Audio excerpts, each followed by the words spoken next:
Cinema diary में आप सभी का स्वागत है। आज हम एक्सप्लेन करेंगे film the diary of West Bengal. Film की शुरुआत होती है बांग्लादेश में, जहां दंगे हो रहे हैं। वहां के माइनॉरिटी हिंदू परिवारों को मारकर उनकी लड़कियों को अगवा कर लिया जाता है। वहीं कुछ लड़कियां बचकर छिप गई हैं। हम सुहासिनी को देखते हैं, जिसके परिवार को कत्ल कर दिया गया है। उसके साथ मौजूद एक लड़की कहती है कि क्या हमारा हिंदू होना गुनाह है। तब वो लड़की कहती है कि जिस देश में सरकार शरिया कानून से चलती हो, वहाँ गुनाह ही होता है। इन लड़कियों ने एक एजेंट से बात कर रखी है, जो उन्हें इंडिया भेजने वाला है। हम उस एजेंट को देखते हैं, जो किसी को फ़ोन पर बता रहा है कि अगली पूरी खेप तैयार है। फिर वो लड़कियों के पास आता है और बताता है कि 2 दिन में ये जगह छोड़नी होगी और इंडिया कैसे जाना है उसके बारे में बताता है। लड़कियां अपने बचाए हुए पैसे उस एजेंट को दे देती हैं।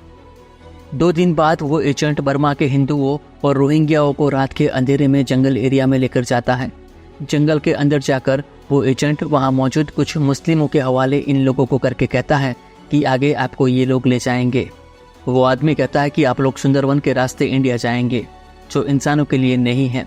इनमें से कितने लोग इंडिया पहुँचेंगे, इसकी गारंटी हम नहीं ले सकते।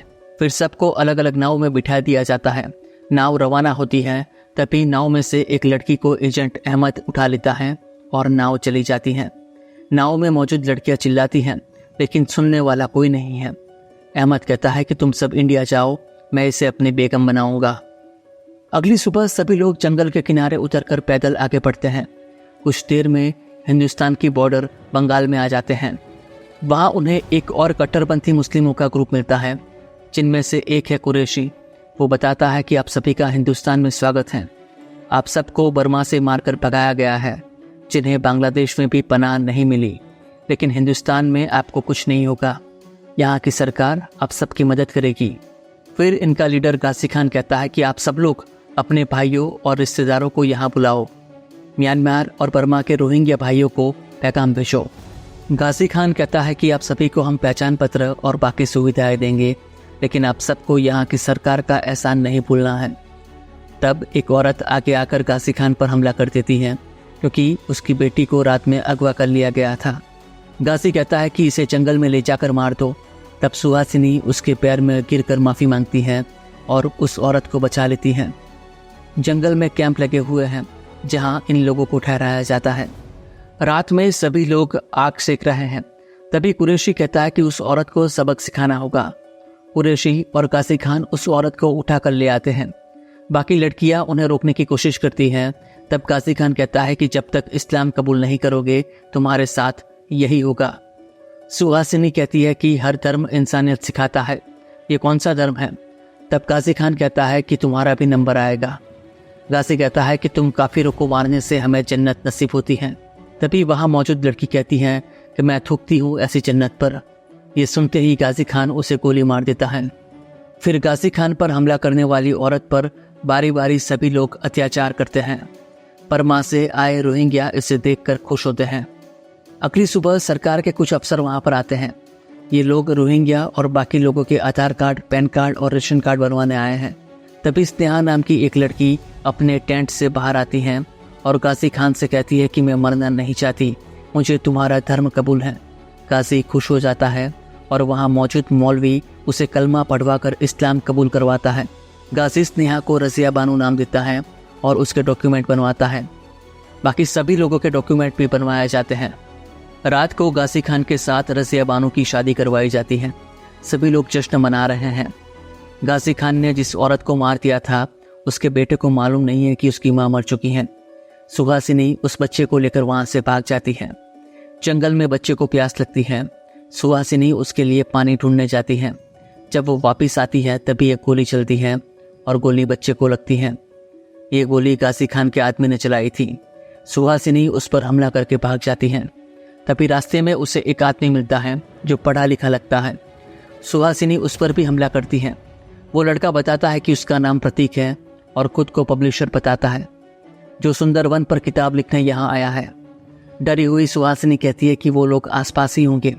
प्रतीक अपनी गन निकालता है और सुहासिनी को लेकर वहाँ से चला जाता है। सुबह तक प्रतीक सुहासिनी को लेकर शहर में आता है। वो प्रतीक को अपनी कहानी बताती है और कहती है कि वो वापस बर्मा नहीं जाएगी। उन राक्षसों ने मेरा और मेरे परिवार का बहुत बुरा हाल किया है। जिसके बाद प्रतीक सुहासिनी को लेकर अपने गांव मुर्शिदाबाद आता है। वो कहता है कि काफ़ी वक्त तक हमारा जिला आज के बांग्लादेश यानी कि पूर्वी पाकिस्तान के कब्जे में रहा था और यहाँ मुस्लिम पॉपुलेशन काफ़ी ज़्यादा है। यहाँ दंगे होते रहते हैं। ऐसे ही एक दंगे में मेरा परिवार ख़त्म हो गया। प्रतीक अपने घर पहुँचता है। घर की नौकरानी रोज़ा बाहर आती हैं और सामान लेकर सुहासिनी को अंदर के कमरे में ले जाती हैं। शाम को प्रतीक बताता है कि मुझे यहाँ अच्छा नहीं लगता है, इसलिए मैं दिल्ली चला जाऊँगा। सुहासिनी कहती है कि मुझे भी दिल्ली ले जाना। प्रतीक कहता है कि उसमें कम से कम 1 महीना लगेगा, क्योंकि तुम बंगाल में इनलीगल तरीके से आई हो। अगर पुलिस को पता चल गया तो तुम्हें वापस भेज दिया जाएगा। सुहासिनी कहती है कि मेरे साथ बांग्लादेश से कई लोग आए हैं। मेरे सामने उन सभी के इंडियन पेपर्स भी बन गए हैं। प्रतीक कहता है कि ये सब छोड़ो, ये पॉलिटिकल मैटर है। तब सुहासिनी कहती है कि विदेशी माइनॉरिटी के सताए गए हिंदुओं के लिए भारत सरकार ने कानून भी तो बनाया है। प्रतीक कहता है कि लेकिन राज्य सरकार ने उसे यहाँ लागू नहीं किया। रात में प्रतीक अकेला घर से बाहर आता है। दरगाह पर एक आदमी नमाज पढ़ रहा है। प्रतीक उसे भाईजान कहता है। दोस्तों, प्रतीक असल में मुस्लिम है जो हिंदू बनकर ये ब्रेन वॉश का काम कर रहा है। उसका भाई महमूद कहता है कि कोई लड़की आई है तुम्हारे साथ। प्रतीक कहता है कि वो अपने लोगों के साथ आई थी, लेकिन वहाँ से भाग रही थी, तभी मैंने उसे पकड़ लिया। महमूद कहता है कि उसे ख़त्म कर देना चाहिए था। प्रतीक कहता है कि ज़रूर करूँगा, लेकिन उससे पहले उसके गुरूर को ख़त्म करना है। दोस्तों, महमूद यहाँ से सांसद है और अपने धर्म के लोगों के बीच भाषण देते हुए कहता है कि हमारी ताकत ही सब कुछ है। हम जितने ज़्यादा होंगे उतने ज़्यादा वोट हमें मिलेंगे। वहाँ मौजूद मौलवी कहता है कि हमें चुनाव में विरोधी पार्टी को वोट डालने ही नहीं देने। अगले दिन सुहासिनी कहती है कि उसे मंदिर जाना है। प्रतीक कहता है कि यहाँ एक ही मंदिर बचा है। फिर उसे लेकर मंदिर जाता है, लेकिन यहाँ का पुजारी भी सभी धर्म का प्रचार करने के बहाने इस्लाम धर्म का प्रचार कर रहा है। ये सुनकर सुहासिनी वहाँ से चली जाती है। अगले सीन में हम MP महमूद को देखते हैं, जो पार्टी कार्यकर्ताओं से मीटिंग कर रहा है। वो पूछता है कि दिल्ली से एक रिपोर्टर आई थी, प्रज्ञा, उसका क्या हुआ? तभी हम देखते हैं कि महमूद के आदमी प्रज्ञा का पीछा कर रहे हैं। वे प्रज्ञा और उसके कैमरामैन को पकड़ लेते हैं और कहते हैं कि हम इन्हें यहाँ घुसने नहीं देंगे, और उसका कुर्ता फाड़कर उसकी पीठ पर वॉट फॉर मैडम लिख देते हैं। तभी वहाँ एक लड़का आकर उन्हें रोकता है। महमूद के आदमी उसे धमकी देते हैं। तब वो अपनी जेब से बम निकालता है और महमूद के आदमी डरकर भाग जाते हैं। फिर वो प्रज्ञा को बचाकर वहाँ से ले जाता है। इस बात से MP महमूद को काफ़ी गुस्सा आता है। वो कहता है कि अगर एक आदमी से डर गए तो बूथ कैप्चर कैसे करोगे? प्रतीक वहाँ मौजूद है, जो पूछता है कि उस डायनामाइट वाले का क्या करना है। महमूद कहता है कि उसे निपटा दो। हम उस लड़के विशाल को देखते हैं जो एक ऑफिस में मारपीट कर रहा है। तभी रिपोर्टर प्रज्ञा वहाँ आ जाती है। वो उसे बताता है कि मुझे कनाडा में नौकरी मिली है, उसके लिए सिर्फ एक सर्टिफिकेट चाहिए, लेकिन ये लोग नहीं दे रहे। प्रज्ञा कहती है कि लड़ाई झगड़ा मत करो, मैं तुम्हें सर्टिफिकेट दिलवाऊंगी। कुछ ही दिनों में सुहासिनी और प्रतीक के घर की मुस्लिम नौकरानी रोज़ा की दोस्ती हो जाती है। वो उसे लेकर दरगाह आती हैं और अपने धर्म की तारीफ करती हैं, और इसी बहाने सुहासिनी का ब्रेन वॉश करने की कोशिश करती है। वो उसे कहती है कि क्या जाकिर नाइक को तुमने सुना है? सुहासिनी कहती है कि उसके वीडियो देखे हैं। वो झूठी बातें बोलकर लोगों का धर्म परिवर्तन करवाता है। प्रतीक अपने घर आता है, लेकिन वहाँ सुहासिनी नहीं है, इसलिए रोज़ा पर भड़क जाता है। फिर वो प्रेस पर जाता है और सुहासिनी वहीं उसे मिलती है। वो कहती है कि तुम अपना फ़ोन घर पर भूल आए थे। इस पर रॉन्ग नंबर से फ़ोन आया था, जो किसी अतीक खान के बारे में पूछ रहा था।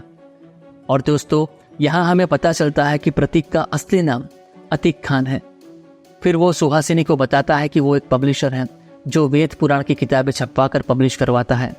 उसकी बातें सुनकर सुहासिनी उससे काफ़ी इम्प्रेस होती है और कहती है कि तुम धर्म और समाज के लिए काफ़ी काम कर रहे हो। कुछ दिन बाद सुहासिनी कहती है कि तुम मुझे दिल्ली कब भेजोगे?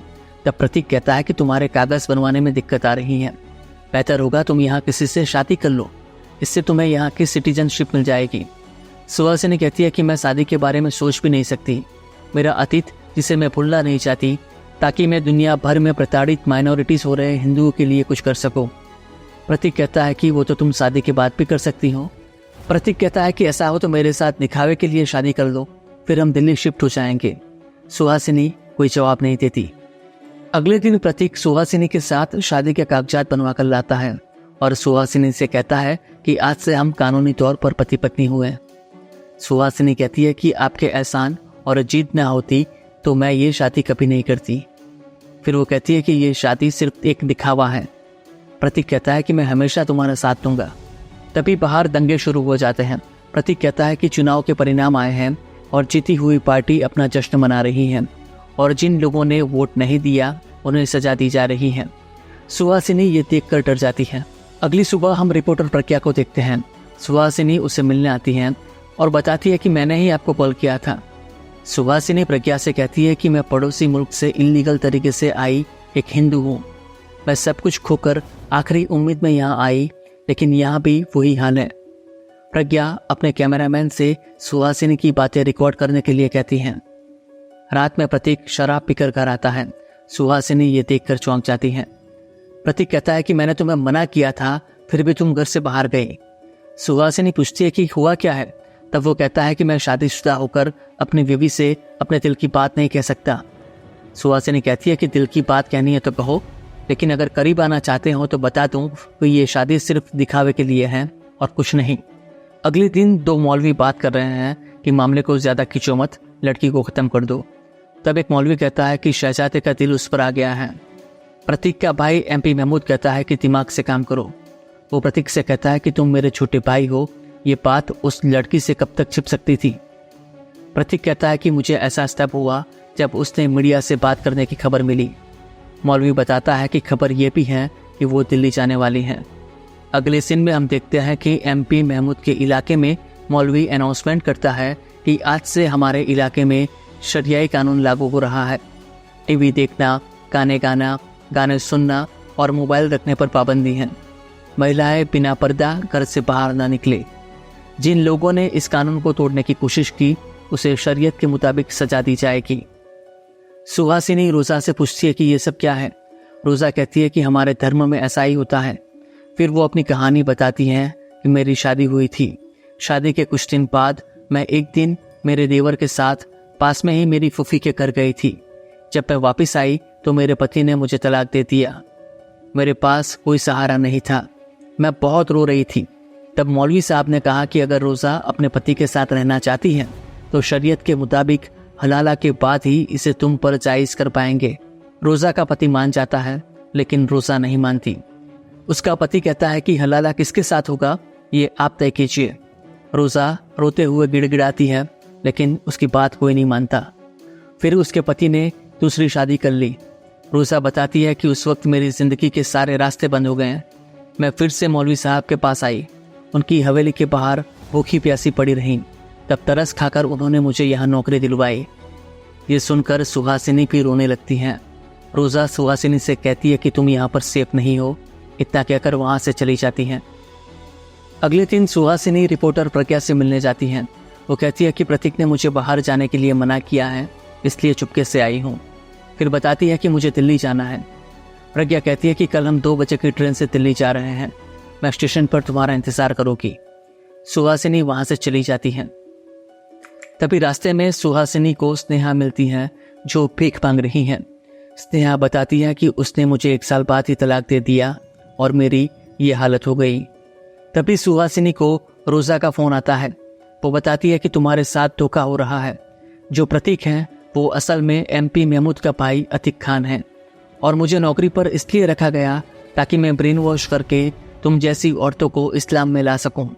वो बताती है कि MP महमूद और अतीक का बहुत बड़ा नेटवर्क है और तभी फ़ोन कट हो जाता है। शाम को सुहासिनी घर आती हैं। तब प्रतीक कहता है कि मैंने तुम्हें समझाया था कि घर से बाहर मत जाना। वो बताती है कि रोज़ा मुझसे कुछ कहना चाहती थी, लेकिन उससे पहले गायब हो गई। प्रतीक कहता है कि तुम बाकी लोगों से वास्ता मत रखो। तब सुहासिनी कहती है कि मेरे साथ आए लोग इस देश के नागरिक बन चुके हैं और मुझे बेवकूफ़ बनाया जा रहा है। फिर कहती है कि उसे मालूम है कि तुम MP महमूद के भाई अतीक खान हो। ये सुनकर अतीक अपनी औकात पर आ जाता है और कहता है कि मैं भी हैवान हूँ। वो सुहासिनी से ज़बरदस्ती करने की कोशिश करता है।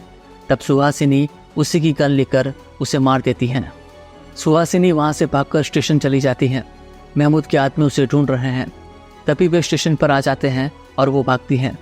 विशाल उसे देख लेता है और बचाने जाता है, लेकिन गुंडे विशाल को मार देते हैं प्रज्ञा सुहासिनी को फ़ोन लगा रही है, लेकिन उसका फ़ोन कोई उठा नहीं रहा।